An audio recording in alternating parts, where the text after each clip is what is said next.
அனைவருக்கும் வணக்கம். என் பெயர் துஷ்யந்த். நான் ஆட்லிங் சிபிஎஸ்இ பள்ளியில் படித்து வருகிறேன்.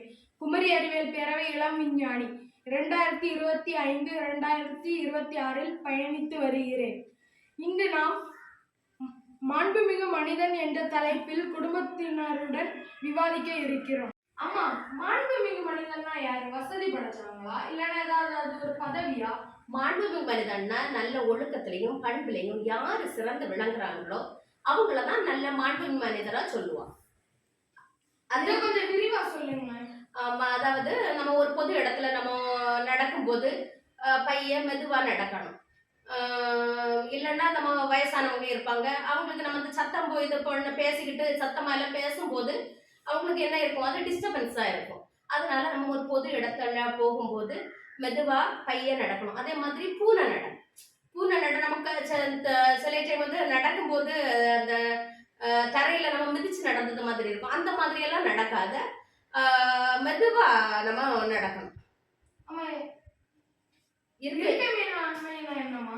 இருக்கை மேலாண்மை என்னன்னா, நம்ம ஒரு பொது இடத்துல சேர்ஸ் எல்லாம் நல்லா அரேஞ்ச் பண்ணி எடுத்து போட்டிருப்பாங்க. அந்த சேர்ஸ் எல்லாம் அரேஞ்ச் பண்ணி இருக்கும்போது நம்ம அதை இழுக்கிறதோ அந்த வரிசையை குலைக்கிறது மாதிரி இந்த மாதிரி எல்லாம் பண்ணக்கூடாது. சேர்ஸ் நம்மளுக்கு எடுக்கதா இருந்தா அப்படி தூக்கி அந்த சைடை கொஞ்சம் நீக்கி வைக்கலாம். அதுக்கப்புறம் அதே மாதிரி அந்த ஃபங்க்ஷன் முடிஞ்ச பிறகு சேரை அங்கே எங்கேயும் இடிச்சு அந்த மாதிரி குலைக்கிறது மாதிரி எல்லாம் பண்ணக்கூடாது. இது நல்ல இது செயல் இல்லை. ஆமா, சாப்பிடும்போது ஏன் பேசக்கூடாது? சாப்பிடும்போது ஏன் பேசக்கூடாதுன்னா, நம்ம உணவு குழல் வந்து நம்ம உண்ணும் போது வந்து தொண்டை வழியா தான் அந்த சாப்பாடு வந்து வயிற்றுக்குள்ள போகும். அதே மாதிரி நம்ம மூச்சு குழாயும் என்னது, அந்த தொண்டை வழியா தான் நம்ம அந்த நுரையீரல் வந்து ஃபார்ம் ஆகுது. அப்போ என்ன பண்ணும், நம்ம அது வந்து லெவல் கிராசிங் டைப்ல வந்து அந்த ரெண்டு குழாயும் இருக்குது. நம்ம இப்போ சாப்பிடும்போது என்ன இருக்கும், அந்த சாப்பிடும்போது சாப்பாடு என்னது அந்த உணவு குழாய் வழியா போகும்போது அந்த மூச்சு குழாய் வந்து க்ளோஸ்ல இருக்கும். நம்ம அதே நேரம் சாப்பிடும் போது பேசணும்னா ரெண்டும் திறந்து இதாகி புரை ஏறுறதுக்கு வாய்ப்பு இருக்கு. அதனால சாப்பிடும் போது நம்ம பேசக்கூடாது அப்படின்னு சொல்லிட்டு முன்னோரு இது சயின்டிபிக் ப்ரூஃப் வேறு. அடுத்தது சாப்பாடை உணவை வந்து வேஸ்ட் பண்ணக்கூடாது. உணவை வேஸ்ட் பண்ணும்போது நம்மளுக்கு தேவைக்கு எவ்வளவு இருக்கோ அந்த அவ்வளவுத்துக்கு எடுத்து சாப்பிடணும். அந்த டேபிள்ல களைகிறது இந்த மாதிரி எல்லாம் இருக்கக்கூடாது. ஏன்னா நம்மளுக்கு நம்ம அரிசி பிரதான உணவு.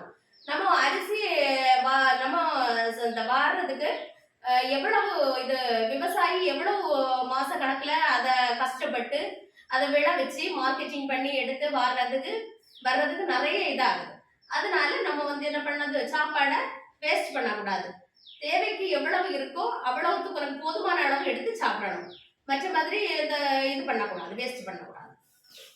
ஆமா, அவை நாகரிகம்னா என்ன? அவை நாகரிகம்னா நம்ம அவையில எப்பவுமே உட்கார்ந்துருக்கும் போதே நேரா நிமிர்ந்து உட்கார்ந்துருக்கணும்.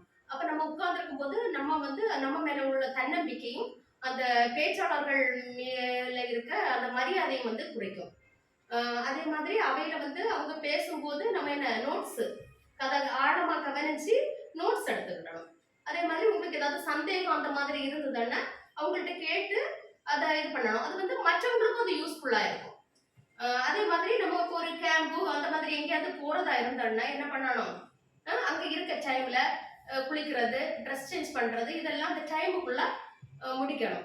அதே மாதிரி நம்ம உள்ள அந்த ரூம்ல ஃப்ரெண்ட்ஸ் எல்லாருமா நம்ம சேர்ந்து இருக்கும் போது என்ன பண்ணணும், அந்த ரூமை வந்து உள்புறமா வந்து இது போடக்கூடாது, பூட்டக்கூடாது.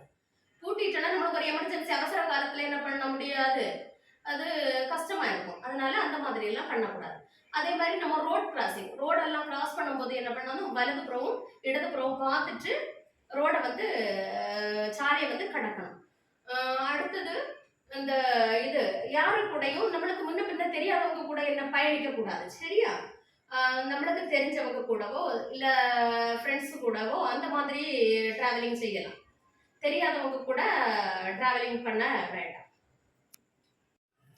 ஆமா, எனக்கு மாண்புமிகு மனிதன்னா என்னன்னு புரிஞ்சு நானும் இதுக்கு பிறகு மாண்புமிகு மனிதனாக முயற்சி செய்வேன்.